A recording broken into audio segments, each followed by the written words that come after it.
A game that I haven't heard a ton of people talk about is Notre Dame versus Texas A&M. I think that there obviously are some other games that get talked about more, but I feel like this one is kind of flying under the radar. These are two teams that expect to be in the college football playoff at the end of the year, and this is definitely a good way to get things going. It could also be difficult to make it if you're not able to win this game. Notre Dame comes in after a 10-3 season under Marcus Freeman, a good year for the Fighting Irish, but they are looking for bigger and better things in 2024. They averaged 39.2 points per game offensively. They held teams to just under 16. So if you can find a way to be explosive on offense again, as well as hold teams in check defensively, you're going to be in a really good spot when it's all said and done. Texas A&M, a disappointing year at 7-6, but there's a reason why you made the coaching change that you did and get Jimbo Fisher out, bring Mike Elko in, and now you get to take a look at what does this coaching staff do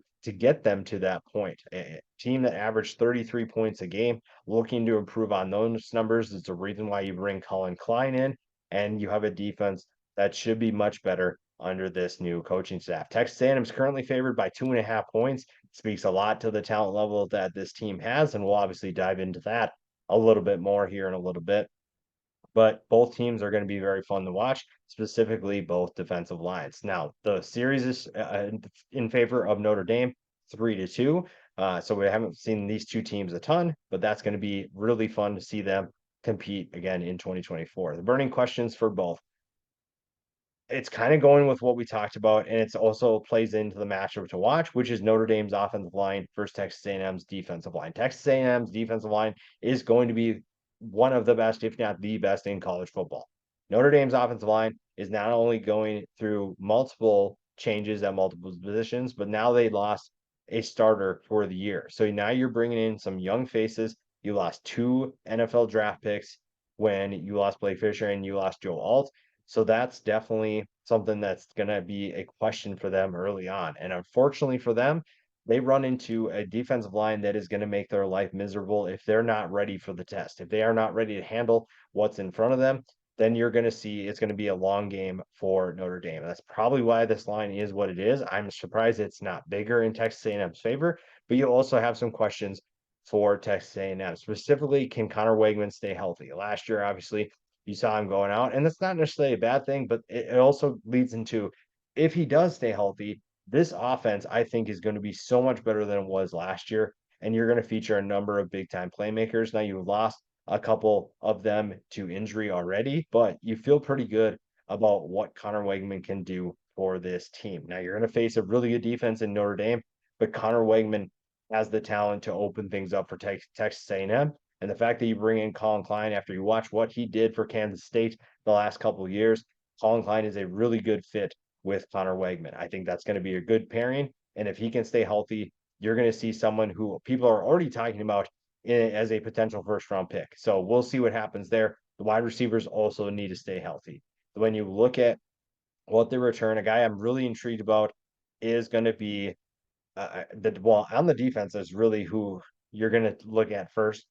But when you look at what the offense needs to do, the passing attack is what really needs to step up. And I think that you're looking at a team that has plenty of talent, and Connor Wegman has plenty of options to hit downfield. But we're going to see exactly what this team can do. And part of that is going to be what this new system looks like. What are we going to see from Colin Klein and what we should expect? But Noah Thomas is going to be one of those guys to keep an eye on, and another player that needs to stay healthy.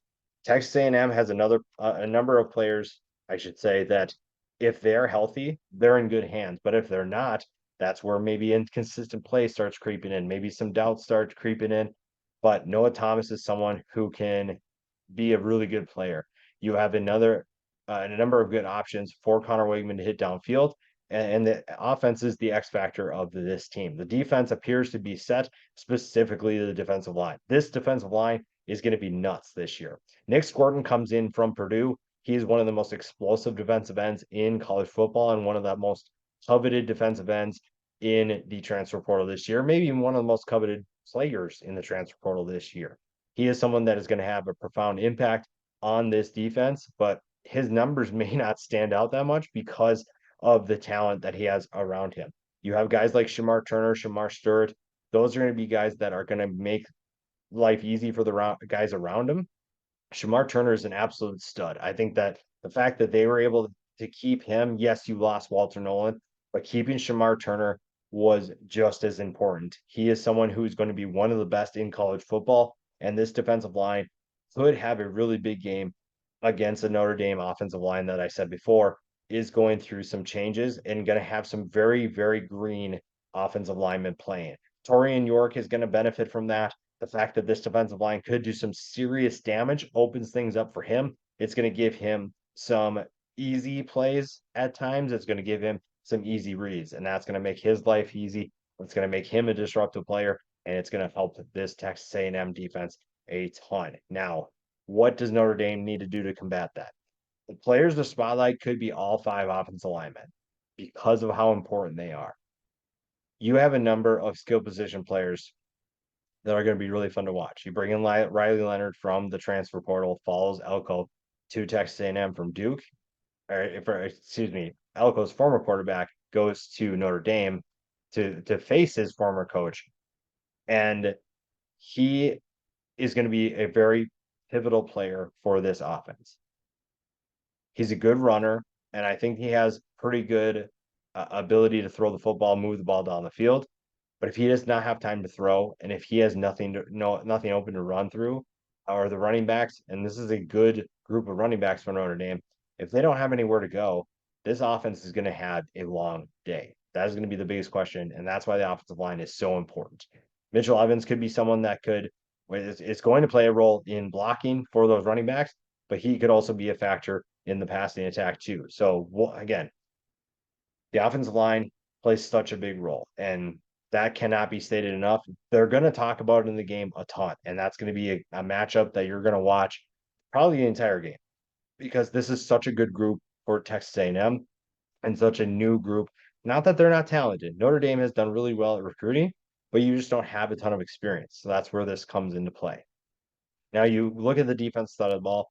Notre Dame's defense is going to make Texas A&M's offense work for it. They definitely have the ability to do the same thing to Texas A&M's offense. You just have less concerns about Texas A&M's offense than you do Notre Dame's. Benjamin Morrison and Xavier Watts are two of the best at giving the ball back to their offense. So Texas A&M and Connor Wegman have to be careful about throwing the football into those areas. So keep an eye on those two guys to have a big impact up front.